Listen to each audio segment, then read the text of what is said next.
devemos priorizar para uma equipe transdisciplinar, com médicos, enfermeiros, fisioterapeutas, as pessoas que vão acompanhar essa mulher, seja o companheiro, a companheira, a mãe, quem seja quem essa mulher escolheu para esse momento.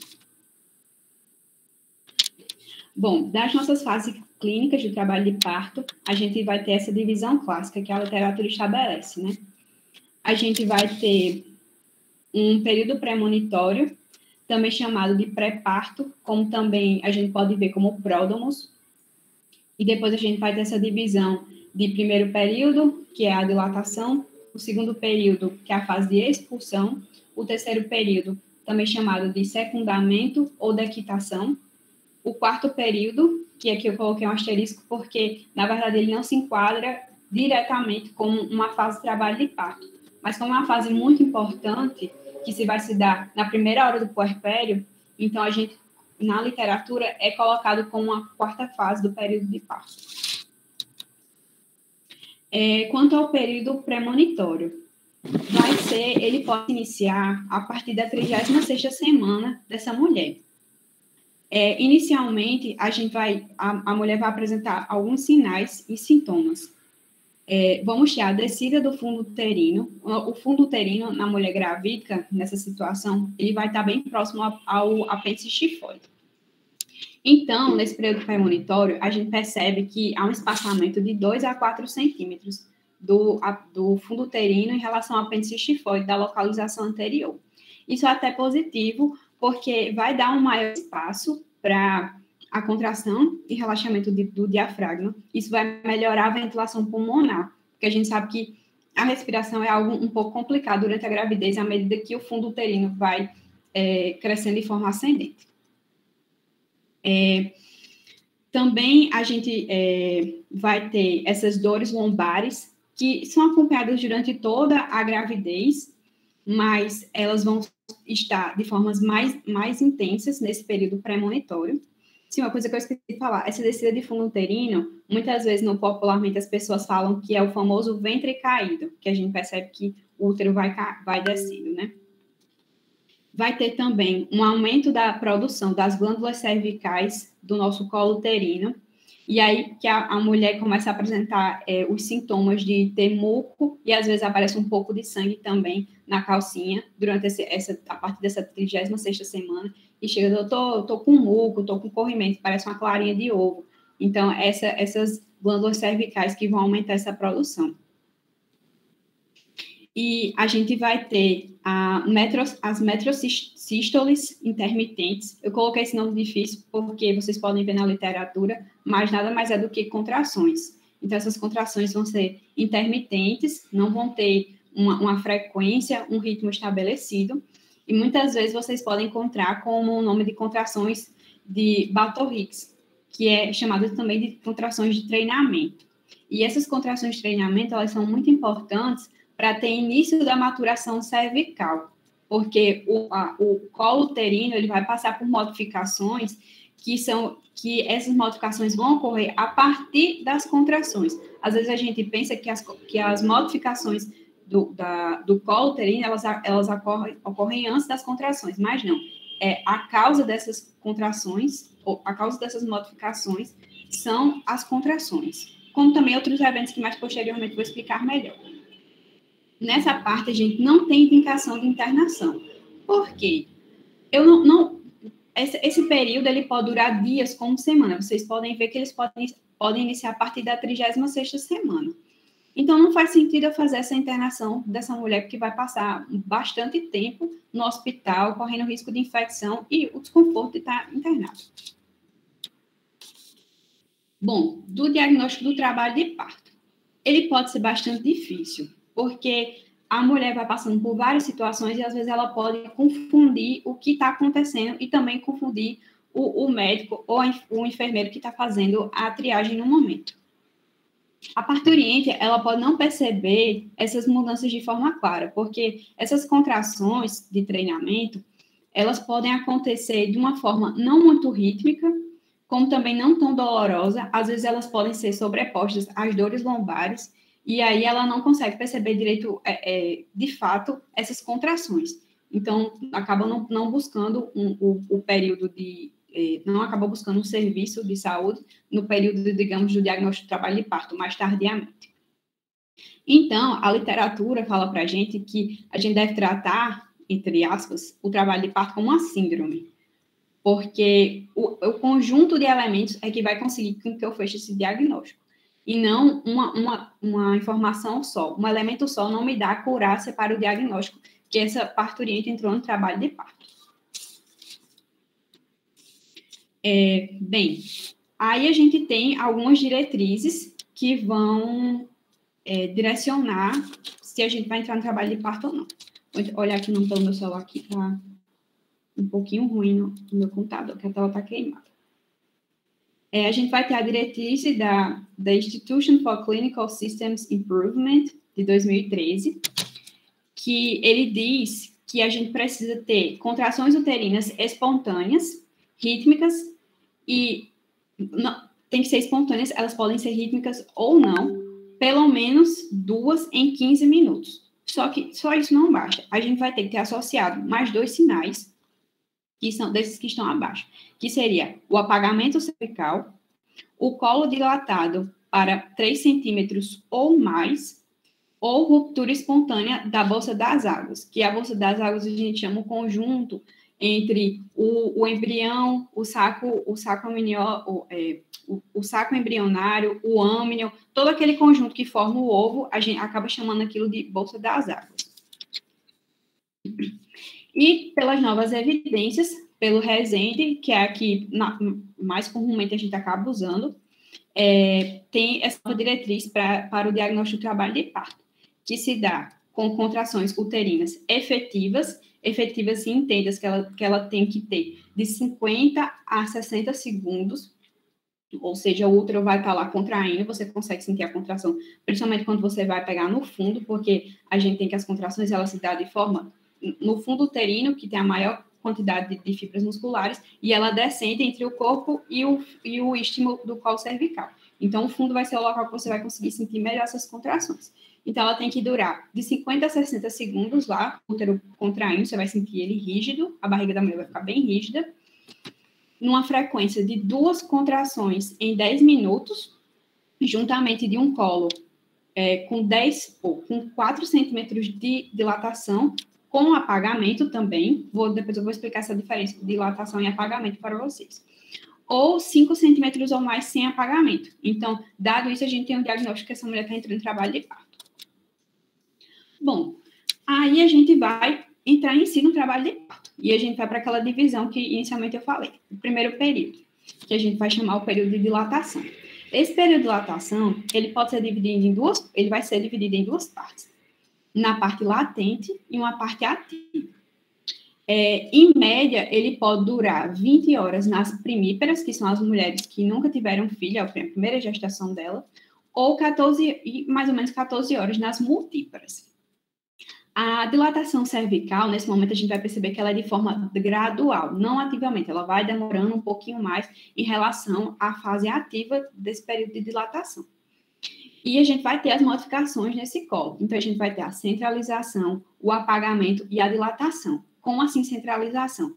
Porque, normalmente, nas mulheres, quando ela está o útero gravídico, ele vai se tornar de forma mais posterior, mais direcionada à região sacral da mulher. E aí, à medida que esse colo vai dilatando, vai apagando, ele vai centralizando, ficando no mesmo eixo da cavidade vaginal e da vulva, para ocorrer a saída do concepto de forma organizadinha, né, direitinho.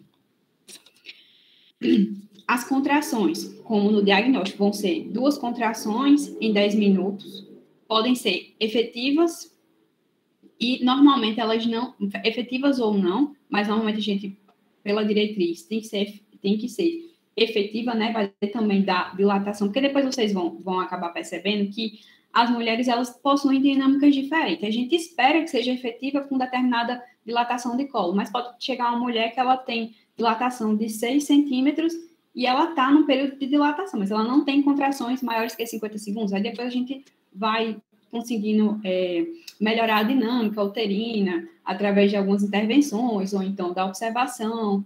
Enfim, existem muitas coisas para se fazer.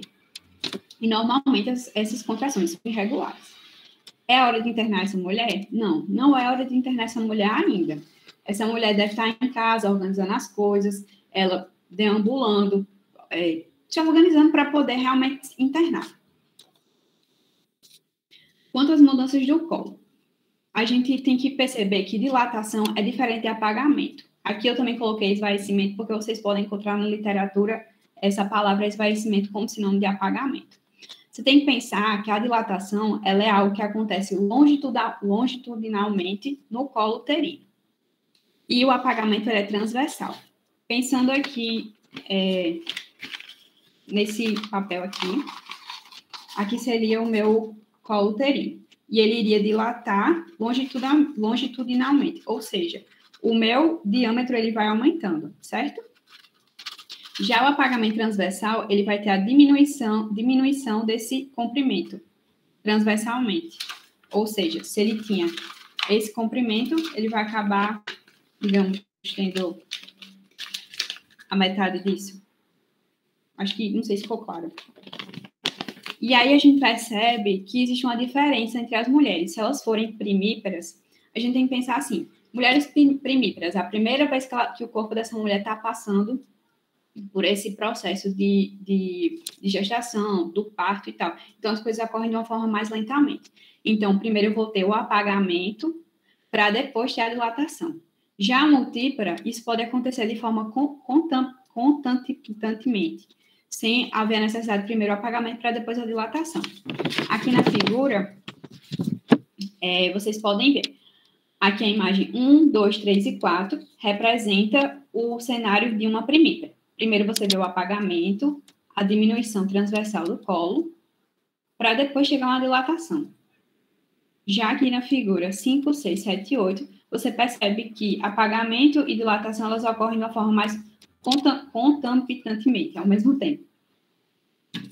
Aqui essa outra figura eu trouxe para poder falar para vocês essa questão dos fatores que vão influenciar na dilatação do meu colo. Como eu falei, as contrações de treinamento elas são muito importantes para que essa dilatação ocorra. Juntamente a força gravitacional, que a bolsa das águas vai fazer, aqui o esquema dessas setinhas mostrando, como se ela estivesse empurrando, juntamente com a apresentação, principalmente essa apresentação, representando aqui a cabeça do concepto, força cefálica, então ele vai fazendo esse impulso para baixo, e a contração das fibras uterinas vai fazendo esse encurtamento e aí um tracionamento para que esse colo seja aberto, representado por essas setas aqui.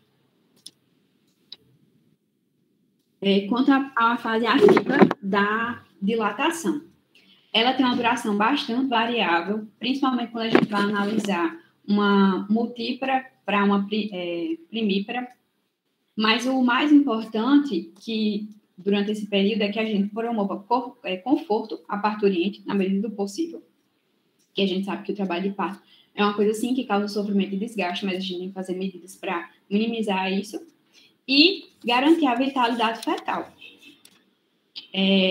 Quanto à dilatação, nessa fase que a gente pode dizer que a mulher entrou na fase ativa da dilatação, a gente vai perceber que esse colo vai apresentar uma dilatação de 5 centímetros. Só que existem algumas controvérsias. Por que eu coloquei aqui seguramente 6 centímetros? Porque quando a gente vai analisar a dilatação de 4 para 5 centímetros, é a dilatação que mais demora. Pode chegar a casos que demorou 6 horas para a mulher sair de 4 centímetros para 5. E aí, meio que houve uma interrupção ou então uma desorganização nessa dinâmica uterina, que estava evoluindo de uma forma legal das contrações, e aí deu uma desacelerada. Então, a gente pode pensar mais seguramente que essa fase vai iniciar aos 6 centímetros, e que as contrações e o ritmo esperado, que a gente normalmente pensa no partograma, vai se seguir a partir desses 6 centímetros de dilatação do colo. É esperado, portanto, que a gente tenha uma dilatação de 1 a 1,5 centímetros por hora desse colo. As contrações, agora sim, eu posso garantir que as contrações vão ser regulares e de forma efetiva.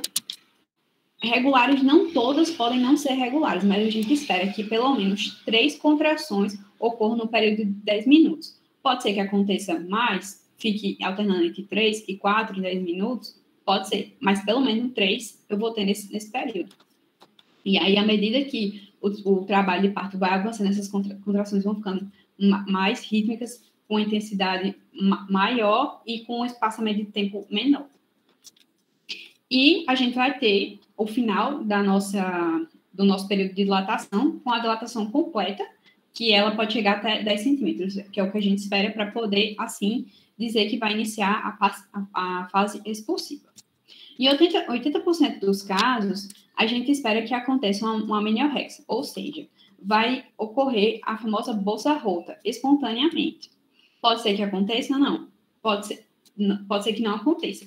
E aí, cabe analisar se essa paciente vai precisar fazer uma amniotomia ou não. Ou aguardar se o trabalho de parto estiver evoluindo bem, talvez ela não precise.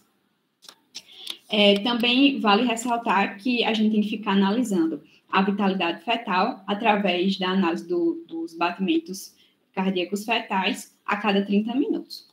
E aí, sim, vocês me perguntam, é a hora da internação? Sim, é a hora da internação. Quando inicia a fase ativa, quando você detectou que essa mulher está no início da fase ativa, não precisa esperar mais tempo de estar no final da fase ativa do período de dilatação. O início, sim, é a hora da internação.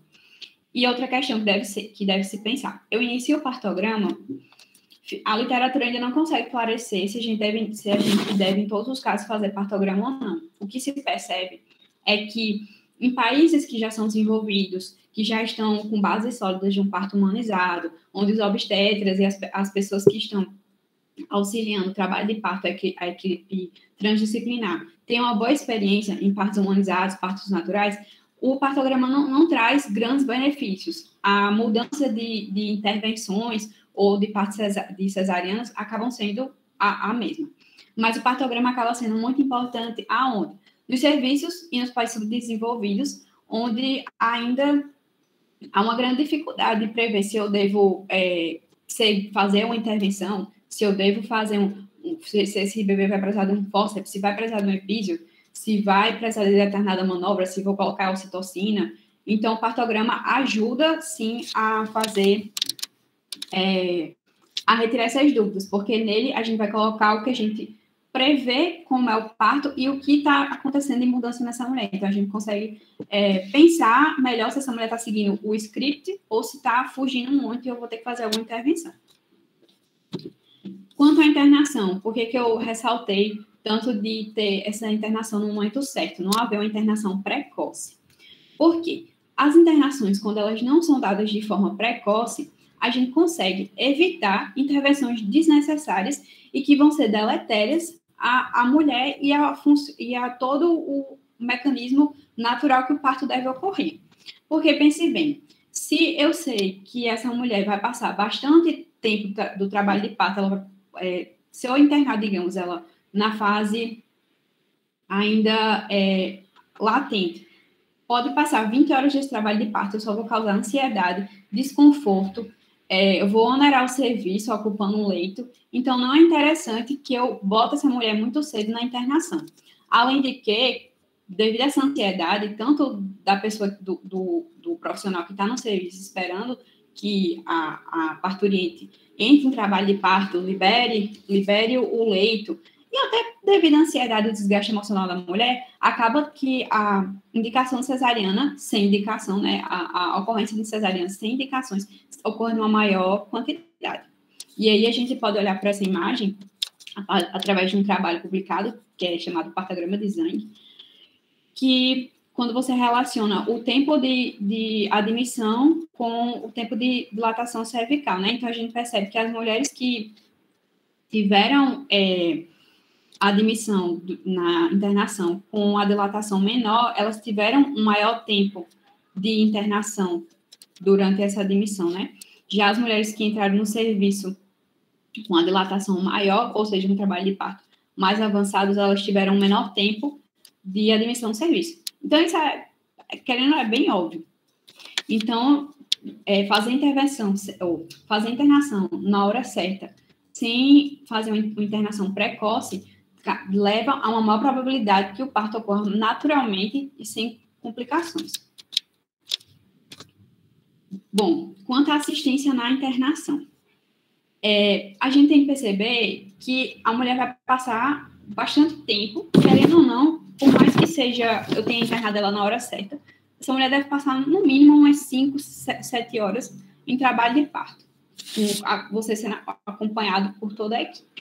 Então, a coisa que a gente tem que ter muito importante em mente é que a parturiente, ela não é doente. Então, esse negócio de colocar a mãe lá, deitada, com a batinha prostrada, colocar um sorinho, não pode se levantar, não pode comer, isso, assim, é coisa que a obstetrícia moderna não indica. O que a gente tem que fazer? Não aderir aos jejuns, a mulher tem que comer sim. Não existe, se essa mulher ela é baixo risco, você tem plena certeza, assim, a indicação de que na hora vai precisar de uma cesariana de urgência é mínima e existe bastante avanços na anestesiologia para que não ocorra broncoaspiração, os casos são mínimos. Então, para que deixar essa parturiente sem comer? Você só vai causar estresse, desgaste dessa mulher, que vai ficar com fome, vai ficar irritada, vai entrar em estado de cetose, vai fazer mal a ela e o feto. Então, assim, não existe indicação para isso. A tricochisma, que não confundir com tricotomia, na verdade, arrancar os pelos, né? Não é nem aparar, é arrancar e a raspagem dos pelos, que muitas vezes é justificada porque vai diminuir a contaminação durante o parto, se caso precise fazer um epísio, se tiver laceração, que eu vou fazer a suturação, que vai diminuir a contaminação. Não existe evidência para isso, que não vai diminuir essa contaminação. Então, assim, é um ato que você está causando, é um estresse e um desconforto à paciente. A enteróclise, que é o famoso enema retal, também é algo que está totalmente em desuso, é algo que as mulheres relatam na literatura, que é constrangedor, e não existe relação de que você colocar o enema, diminuir o fluxo fecal do intestino, vai diminuir a contaminação. Até porque existem manobras para você fazer na hora do parto que diminua esse contato do feto, digamos, com a eventual fezes que seja expelido durante o trabalho de parto. E a tricotomia, ela pode ser indicada, digamos, num caso de cesariana, que no local da incisão eu posso realmente aparar os pelos para facilitar a incisão e facilitar a sutura. Se a mulher também ela pedir na hora que chegou com os pelos que tem vontade de aparar, então a gente pode recorrer a essa parte. E o toque, doutor, como é que a gente deve fazer? Porque muitas vezes na literatura a gente vê que na fase de dilatação a gente deve ficar fazendo toque vaginal a cada 2 ou 4 horas. Só que assim, as novas evidências mostram que esse toque vaginal deve ser não proscrito. Obviamente, o toque é necessário, sim, é importante para determinados diagnósticos. Mas a mulher ela tem que ser tocada o mínimo possível. Por quê? É um incômodo para a mulher, a mulher está lá sofrendo, e você chegar lá e tocar nas partes íntimas delas. É algo desconfortável, causador. E sem contar que você pode estar levando hifas, pode estar levando cepas, bactérias da sua mão para dentro do canal vaginal. Por isso que é sempre muito importante, quando realizar o toque, você lave bem as mãos, esteja com luva de paramentação, utilizar a vaselina para diminuir o incômodo do toque vaginal. E unhas sempre bem aparadas para poder realizar isso e não cortar a mulher, não machucar ela. Então, assim, principalmente quando a mulher passou por bolsa rota. Aí é que a gente deve diminuir realmente essa quantidade de toques. Então, pensando bem, um toque durante o diagnóstico e mais na frente, quando perceber que as contrações estão bem rítmicas, essa mulher já está sentindo que está entrando já quase na fase expulsiva, é interessante o toque. Ou então, se alguma coisa acontecer que a vitalidade do feto baixou, ou então que perceber que os sinais vitais da mulher não estão dentro da normalidade, e assim a gente pode realizar um toque. Imagine, uma mulher com 12 horas de trabalho de parto, eu iria realizar o toque, digamos, 6 vezes. É algo que não condiz com o parto humanizado que a gente tanto prega atualmente. A chave do bom acolhimento dessa mulher nessas fases de parto é o diálogo e o acolhimento, que deve ser fundamental sempre, sempre. Quanto à assistência durante a internação, a gente vai ter o local de parto, né? Isso aqui seria o sonho que a gente teria no SUS, infelizmente não é a realidade de todos os cantos, que seria essa suíte pré-parto, parto e pós-parto, onde poderiam ocorrer em gabinetes em seguidas, ou então, como nessa foto que demonstra que pode ocorrer todo o trabalho de parto nessa sala. Isso é uma sala do SUS, que é do IMIP, é um instituto lá de Recife, aqui em Pernambuco. Mas esse tipo de sala é regularizado e previsto pela Anvisa desde 2008. Profissionais qualificados, que é uma coisa óbvia, né, como a gente já mencionei antes. O apoio contínuo, essa mulher ela vai estar fragilizada, ela vai estar sofrendo, principalmente as mães que são de primeira viagem, elas têm muito medo, várias vezes elas olham para a gente e falam assim, eu não vou conseguir, eu estou com medo. Muitas vezes as mães chegam desacompanhadas, não tem alguém que vai assistir elas durante o parto. Então, o apoio é sempre muito importante. Você está esclarecendo todas as dúvidas durante a internação. Por exemplo, a fase de entre a fase de dilatação ativa para latente, é muito comum entre os 4 e 6 centímetros as mulheres sentirem náuseas e vomitarem. Então, elas ficam muito nervosas porque elas estão vomitando. Doutora, eu estou vomitando, está acontecendo alguma coisa grave, não precisa colocar um sorinho. Então, você precisa esclarecer essas coisas. Você precisa esclarecer como é que vai ser as próximas fases do parto, que ela vai passar, o que ela deve fazer, que ela deve descansar durante essas contrações. E o apoio também ao companheiro, a companheira, a pessoa que está lá dando apoio a ela, porque a pessoa que fica lá acompanhando eles também ficam bastante perdidos, não sabem o que fazer.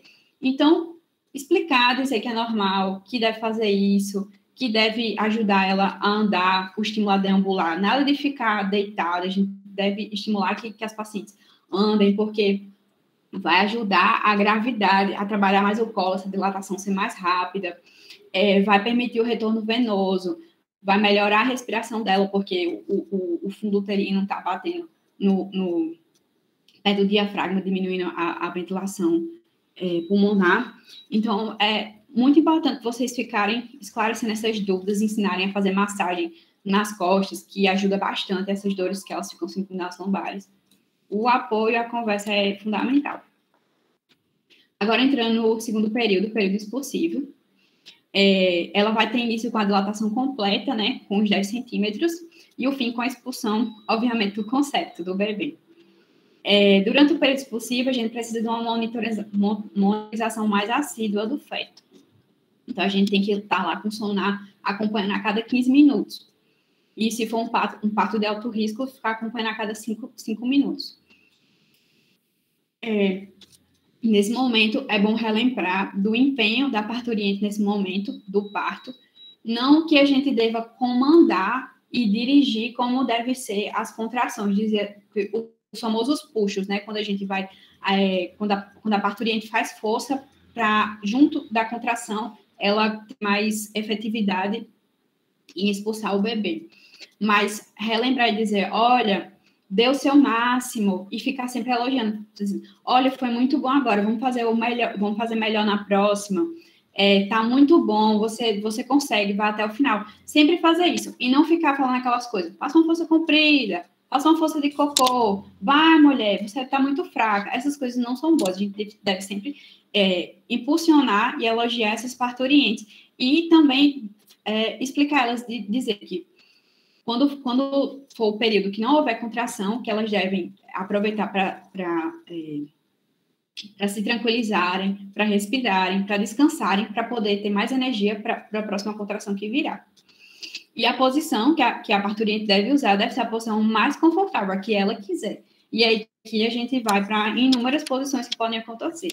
Tipo, posição de 4 apoios, essa posição aqui pode ser a cama da própria parturiente que ela está se apoiando, com o companheiro. Aqui, normalmente, a gente usa bastante essa posição com a banquetinha embaixo. Vou mostrar na próxima foto.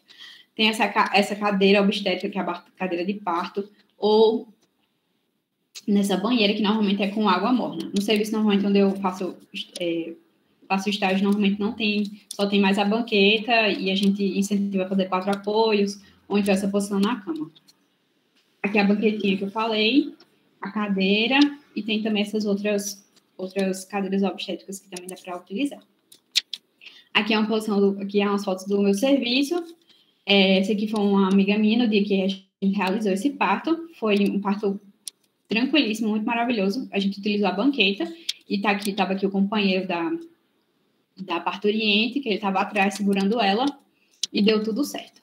Aqui eu botei essa foto, foi o meu primeiro parto, vejo que está tudo errado, né? Porque estava naquela posição de litotomia, na posição ginecológica, né? Que não é a mais adequada para a mulher, uma posição desconfortável. A gente realmente só coloca a mulher nessa posição quando realmente ela já está, tipo, não está conseguindo mais encontrar uma posição adequada, ela está se sentindo desconfortável, não está conseguindo fazer com que esse parto evolua, e aí a gente tenta conversar com ela e pergunta se ela se sente à vontade, se ela se sentir, vai. Bom, em relação ainda ao segundo período, o período expulsivo, né? Lembrar algumas coisas que não devem acontecer de forma alguma. Infelizmente, já presenciei coisas assim, um show de horrores, mas que a gente deve lutar e disseminar a palavra para que elas não ocorram novamente. Que é a manobra de Christelé, que ela é totalmente proscrita. Coloquei aqui imagem só para vocês um dia verem, se um dia vocês presenciarem, saber o que é literalmente a pessoa que está auxiliando o parto empurrar o fundo uterino e tentar diminuir o tempo do período possível. Isso só causa desconforto à mãe, não acelera em nada, não ajuda em nada. Manobras de Valsalva e os pulsos dirigidos devem ser evitados. O pulso dirigido é aquele que eu falei, que faça força comprida, vai, mulher, tá muito fraca, essas coisas. A mulher tem que ir no ritmo dela, porque ela é quem sabe que ela está sentindo a contração. Ela é quem sabe o quanto de força ela vai conseguir fazer durante esse trabalho de parto. Episiotomia.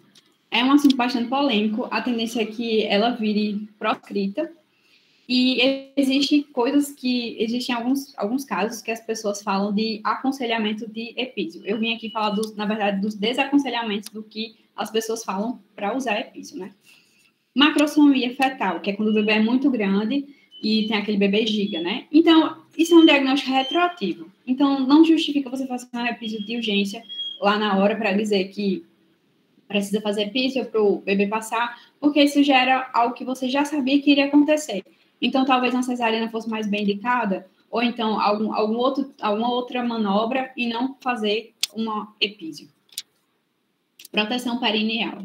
Falam bastante dessa relação, porque falam que pode acontecer laceração da mulher e pode chegar ao ânus e vai ser complicado. Só que a própria epísio já é uma lesão de segundo grau. Muitas vezes, se você não realizar nenhum epísio na mulher, ela não vai ter nenhuma laceração, ou então no máximo de primeiro grau.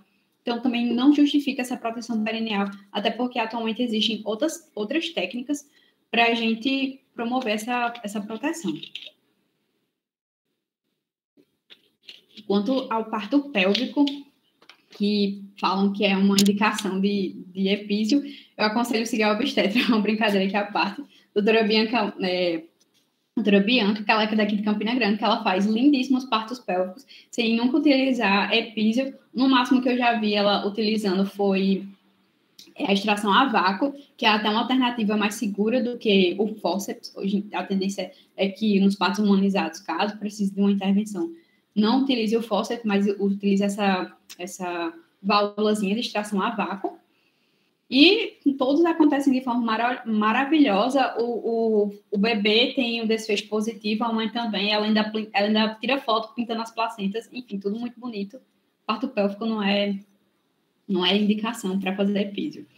E prematuridade, aí é que eu não entendo por que fazer epísio, porque prematuridade, o concepto já tem um tamanho menor, um peso menor, então, teoricamente, ele já vai sair de uma forma mais fácil, se for pensar em dimensões.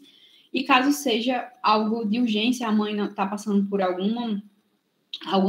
no alto risco, talvez até uma cesariana seja mais indicada do que um epísio. Quanto às manobras de proteção perineal, né, que hoje em dia a gente visa utilizá-las. A gente pode usar compressas mornas, como aqui na foto mostra, né, que vai utilizar uma compressa morna para poder fazer o relaxamento dessa região perineal. O gel obstétrico, que vai facilitar o deslizamento do concepto pelo canal do parto. Como também no meu serviço, a gente utiliza muito vaselina. A vaselina que é usada para o toque, a gente joga na vulva da mulher quando está saindo no canal de parto, para dar uma lubrificada e o bebê sair com mais facilidade. E tem as técnicas anteparto, né? Que a mulher pode fazer exercícios para proteção do assoalho pélvico, para fortalecer. Isso também ajuda até no próprio trabalho de parto, porque você já começa a acostumar a musculatura do assoalho pélvico, do períneo, e a massagem perineal também, que é uma técnica anteparto. Então, essas aulas de fisioterapia, essas aulas que tem de parto, são muito importantes, que ajudam bastante. Infelizmente, eu não sei se o SUS, em algum canto, alguma OBS, consegue fornecer algo desse tipo. Você que é um serviço particular, e tem alguns grupos também mais acessíveis que conseguem ensinar esses exercícios às mulheres. Pelo menos aqui em Campinas, não sei qual é a realidade do Brasil. Quanto ao terceiro período, que a gente vai chamar de secundamento, também pode ter um nome de descendura ou delivramento, tem vários nomes dessa parte, é que a gente vai ter a dequitação da placenta, ou seja, a placenta vai sair do útero. E isso é de extrema importância, porque ela não pode ficar lá, porque pode causar uma infecção, uma sepse na mulher, então essa parte é de extrema importância. Ela deve ocorrer de forma fisiológica, o esperado é que seja assim, e em até 30 minutos após o parto, após a expulsão do concepto. Se passar desse tempo, a gente diz que está uma placenta retida. E aí a gente vai tentar fazer algumas manobras, que a gente pode fazer a curagem, que o médico, o obstetra, vai colocar a mão dentro do útero para fazer a retirada do resto da placenta, das membranas que ficaram, ou até mesmo a curetagem. Quanto aos mecanismos, eu coloquei só porque vocês podem ver na literatura, mas não é algo muito relevante, não, na prática. Que é Badlock-Schultz, acho que é assim que se pronuncia, que é quando a gente analisa que primeiro vai sair a parte fetal, a parte mais lisinha, ocorre em 75% dos casos, e depois a gente vê aquela enxurrada de sangue saindo quando ocorre a retirada da placenta. Também pode ser o Badlock-Duncan, que a gente percebe que vai primeiro sair a parte materna da placenta, que é a parte mais cruenta. Você até percebe que quando vocês acompanham alguns partos, vocês depois podem se ligar nisso. E normalmente, quando está saindo essa parte mais cruenta, juntamente já vem uma grande quantidade de sangue. Não é como a outra, que é a parte lisinha, depois o sangue. Eles ocorrem meio que ao mesmo tempo. E ocorrem em 25% dos casos. Uma observação aqui que eu queria falar logo após o período expulsivo, a gente sempre deve primar que ocorra o clampeamento tardio do cordão umbilical, porque isso é excelente para o neonato, né? E previne, acho que, se eu não me engano, em 15%, ou não lembro exatamente o percentual, de anemia, e o contato imediato da mãe com o filho, que é extremamente importante, e além de, se a mãe já tiver disposta a amamentar na hora, também é excelente. Pronto. Aí aqui as duas figuras só para exemplificar a forma que vai acontecer esse desprendimento da placenta. O Rezende até ele fala que é interessante como a placenta, principalmente nesse primeiro caso, ela descola como se fosse um selo saindo de um papel. E aqui essa parte, primeira parte fetal, depois o sangue, e aqui primeiro esse descolamento mais lateral, né? Primeiro a parte materna, mais cruenta, juntamente com o fluxo de sangue. Continuando, ainda do secundamento, o útero vai apresentar contrações involuntárias, e essas contrações não serão dolorosas.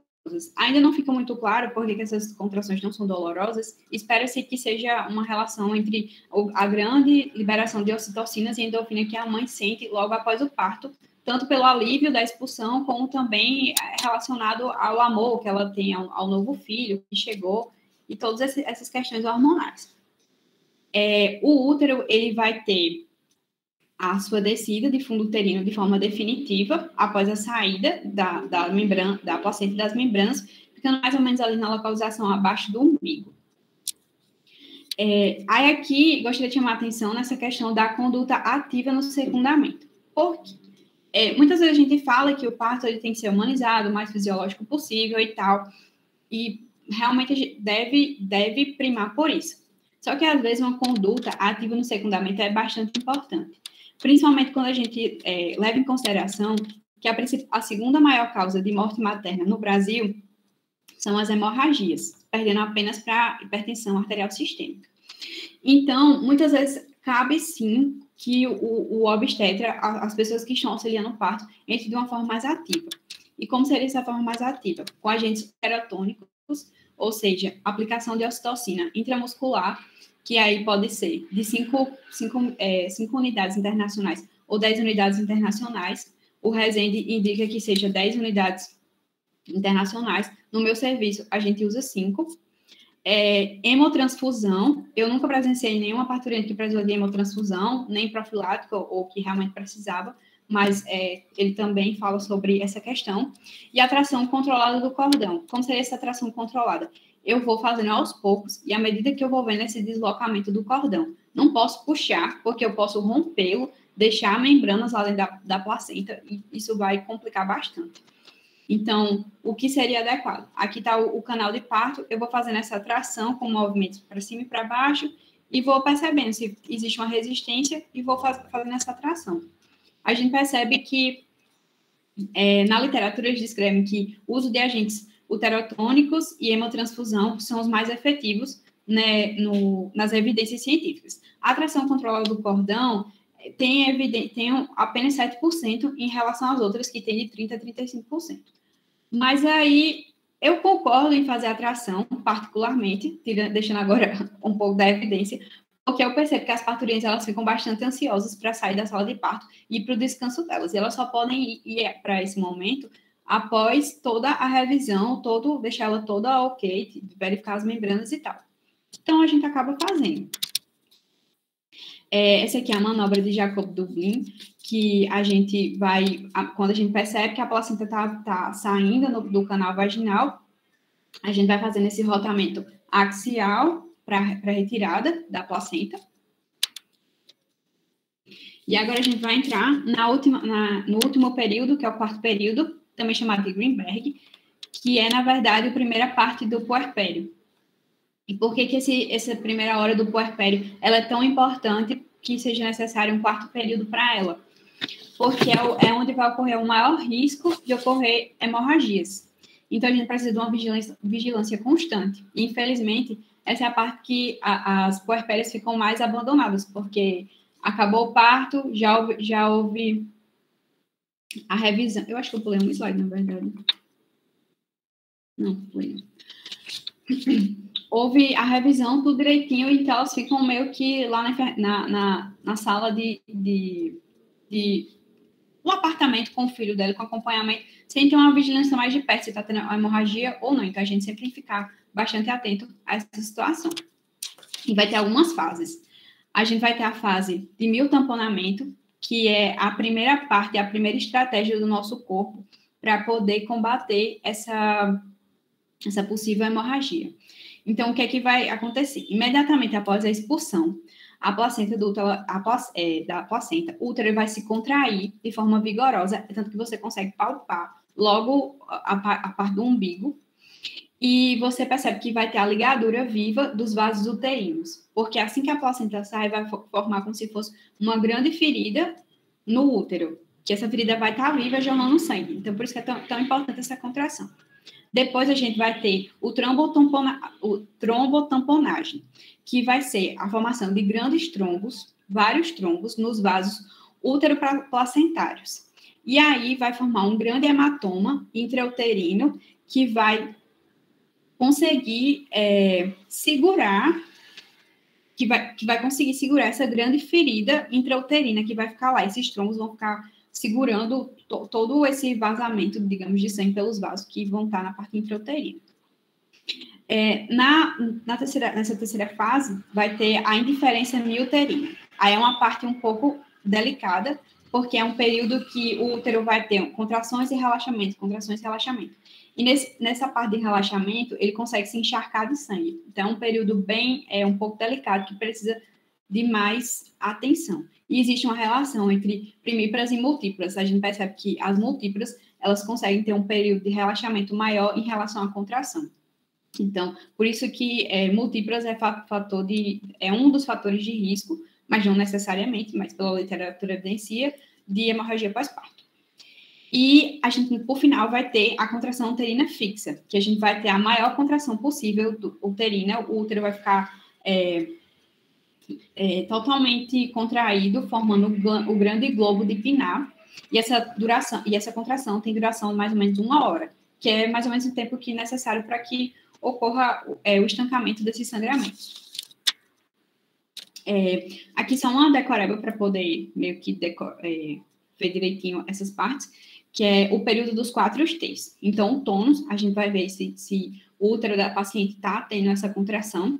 A gente vai analisar o trauma, porque a gente vai revisar todo o trajeto de parto, se houve laceração no colo, na vulva, em alguma parte, e se houver laceração, a gente vai fazer a sutura. A sutura atualmente é indicada que ela seja de forma contínua e não mais em ponto simples, como antigamente fazia.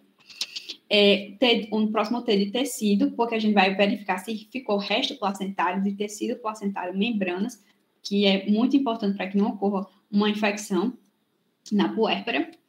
E o próximo T de trombina, que é verificar se essa paciente possui problemas de coagulação, que é bastante raro, mas se ela tiver, corre, porque a chance de hemorragia é bastante grande. E aqui só uma imagem do útero, da descidura do útero que eu mencionei anteriormente. Aqui a gente tem, na linha preta contínua, mais ou menos a localização que o útero vai ter logo após a expulsão do concepto do bebê, que seria representado mais ou menos aqui. Depois a gente vai ter a dequitação da placenta, e aqui seria representado por essa linha contínua vermelha. Aqui seria o fundo uterino, e aqui a placenta saindo. E aqui, na linha pontilhada, seria o local permanente dela, depois a dequitação da placenta, que o útero vai ficar nesse local, e aqui está direitinho. E aqui sou eu fazendo o clampeamento desse cordão. Aqui vocês, para fazer o clampeamento, tem que ser tardio, veja que o cordão está bem branquinho. Tardio, alguns falam que até acabar a pulsação, outros falam que entre 2 a 5 minutos. Na prática, quando você percebe que a mãe fez aquela assistência, que ele está vendo o bebê, que a gente vai colher o sangue do cordão umbilical, que tem todo esse momento prazeroso, se você realmente proporcionar à mãe, vê que esses 5 minutos passam rapidinho, a pessoa não fica nem contando. E aí faz o clampeamento com, eu esqueci do nome disso aqui, mas é tipo uma borrachinha que eles chamam, e depois com a pinça hemostática e corta aqui no meio. Bom, as referências que eu usei para a aula foi o livro de Obstetrícia Fundamental, Resende, o 14ª edição, em particular o capítulo 20, que foi escrito pelas minhas professoras, doutora Adriana Mello e doutora Melania Amorim, que são pessoas maravilhosas, referência nacional, sigam elas, são maravilhosas. E é isso, gente, espero que vocês tenham gostado. Qualquer dúvida, estou aí, o meu contato está aí, o meu e-mail, o meu Instagram. Eu não posto muita coisa de obstetrícia, mas se quiserem seguir, pode seguir. E é isso.